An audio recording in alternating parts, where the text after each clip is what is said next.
Nós, meninos meio Bella Baxter, ficamos muito felizes com a nossa representatividade nesse filme. Finalmente chegou a hora, eu fui muito cobrado por esse vídeo, de falar sobre Pobres Criaturas, um dos maiores concorrentes do Oscar 2024. A jovem Bella Baxter, vivida por Emma Stone, é trazida de volta à vida pelo cientista Dr. Godwin Baxter, vivido por Willem Dafoe. Querendo ver mais no mundo, ela foge com um advogado vivido por Mark Ruffalo e viaja pelos continentes. Livre dos preconceitos de sua época, Bella exige igualdade e libertação. Eu acho que essa sinopse que eu li é muito boa, porque Pobres Criaturas é um filme que se resume a essa história sobre liberdade e conhecimento. E a gente acompanha a criação dessa criatura, vivida pela Emma Stone, e é muito engraçado que isso representa muito a nossa vida, por exemplo, logo no início ali, na primeira infância, quando a gente começa a conhecer as coisas, o nosso mundo vai se ampliando, como se a gente estivesse desbloqueando novas áreas. Primeiro o nosso mundo é a nossa casa, depois a nossa rua, depois o nosso bairro, depois a nossa cidade, depois o nosso país. E a gente vai sentindo que a gente vai ficando maior e ocupando mais espaço, até que aquele espaço que nos confina vai ficando pequeno e a gente começa a ter essa sede, essa busca por conhecer mais, descobrir mais e ser livre para explorar mais.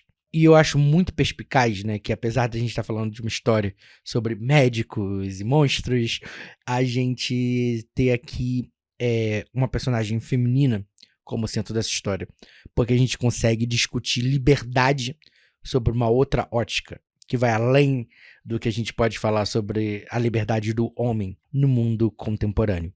A Bella Baxter, ela não quer apenas liberdade de pensamento, liberdade de ação, liberdade para expressar as suas ideias livremente.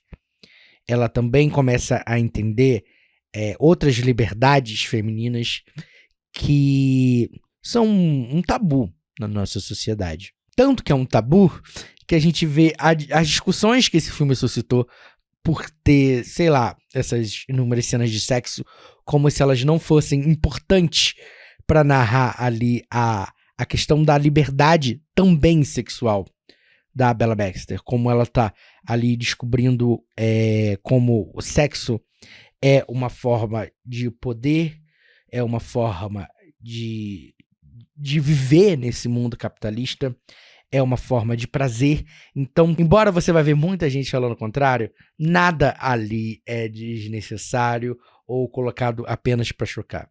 Tudo ali faz parte da jornada de liberdade da nossa protagonista. Mas para além desse conto, dessa história de liberdade, tem uma coisa muito legal em Pobres Criaturas, que é o visual. E a gente precisa falar sobre isso. Cara, esse design de produção, essa direção de fotografia, como eles conseguiram criar um universo que é ao mesmo tempo o mundo que a gente vive, mas de uma maneira lúdica, em que a gente não consegue precisar se esses personagens vivem no passado, ou no futuro, ou no presente, e como isso não importa, porque essas discussões sobre liberdade, sobre conhecimento, sobre como a liberdade e o conhecimento podem te machucar também quando você descobre que o mundo é cruel, que o mundo não é exatamente o que você achava que o mundo era, como essas discussões elas são atemporais, como elas atravessam o tempo e o espaço, infelizmente, né? Porque eu acho que se a gente conseguisse avançar nessas discussões, né? Se o filme não suscitasse essas discussões absurdas sobre se o que ele mostra é demais, talvez a gente já estivesse num outro patamar nessa linha do tempo. Além disso, eu acho legal a gente destacar também a trilha sonora. Eu acho que ela é feita para causar aquele estranhamento, para aquela questão mais disfuncional, mas é impressionante como ela funciona aqui. Eu fiz vários vídeos nas últimas semanas reclamando de como a trilha sonora, de como o som nos filmes às vezes era muito invasivo, às vezes não casava com a cena que a gente estava vendo, mas aqui ele é feito para causar aquele estranhamento em você e funciona tão bem. É tão bom ver isso. E claro, a gente não pode deixar de falar da câmera do Yorgos Lanthimos, da forma como ele resolve filmar, enquadrar esses personagens, que é algo que a gente já tinha visto em filmes anteriores, inclusive um indicado ao Oscar alguns anos atrás como a favorita. E é muito legal, por exemplo, como ele usa aquelas lentes que aproximam e distorcem os cantos, como a gente estivesse vendo esses personagens através de um olho mágico, né, atrás de uma porta. Eu acho que dá uma sensação de que, assim como eu falei em Zona de Interesse, que a gente é um observador externo, mas ao mesmo tempo, nesse caso aqui, a gente está muito próximo daqueles personagens. A gente está observando eles de um jeito que a gente não deveria observar, né? Atrás de uma porta ou no canto de uma parede, mas ao mesmo tempo a gente está muito próximo daqueles personagens, a gente só não pode tocá-los. E para completar, a cereja do bolo, que é a atuação desse trio principal. Emma Stone, Mark Ruffalo, Willem Dafoe, todos eles estão entregando trabalhos incríveis. O Willem Dafoe sempre entrega muito, mas eu acho que, principalmente para Emma Stone e para o Mark Ruffalo, esse aqui vai ser um trabalho que vai marcar a trajetória deles. Quando a gente olhar no IMDb, a gente vai pensar, pô, ali eles foram artistas. Eu acho muito interessante como a gente já colocou o Yorgos Lanthimos, o diretor. É assim que se fala, gente. Desculpa, não sei grego. Mas eu acho muito interessante como a gente já colocou o diretor nessa caixinha de diretor de filmes esquisitos. E de como a gente já pensa nele e já coloca um certo estranhamento com seus filmes. Mas eu acho que aqui ele contou uma história tão universal, por mais que ela pareça esquisita aos olhos. É uma história tão...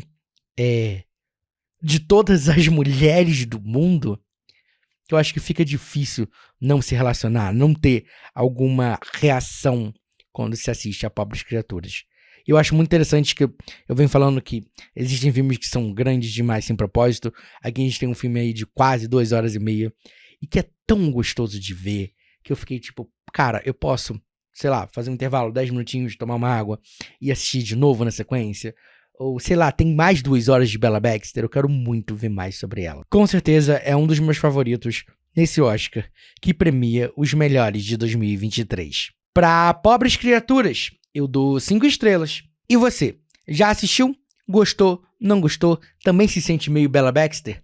Responde aqui nos comentários. E claro, se você quiser estender esse papo para além dos caracteres do YouTube, tem aqui as minhas redes sociais. É só entrar em contato comigo. E não se esquece de deixar o seu like, se inscrever no canal e ativar o sininho para não perder nenhuma novidade. Às vezes, tudo que uma mulher precisa é transformar o seu ex-marido num híbrido meio humano, meio animal. Até o próximo filme.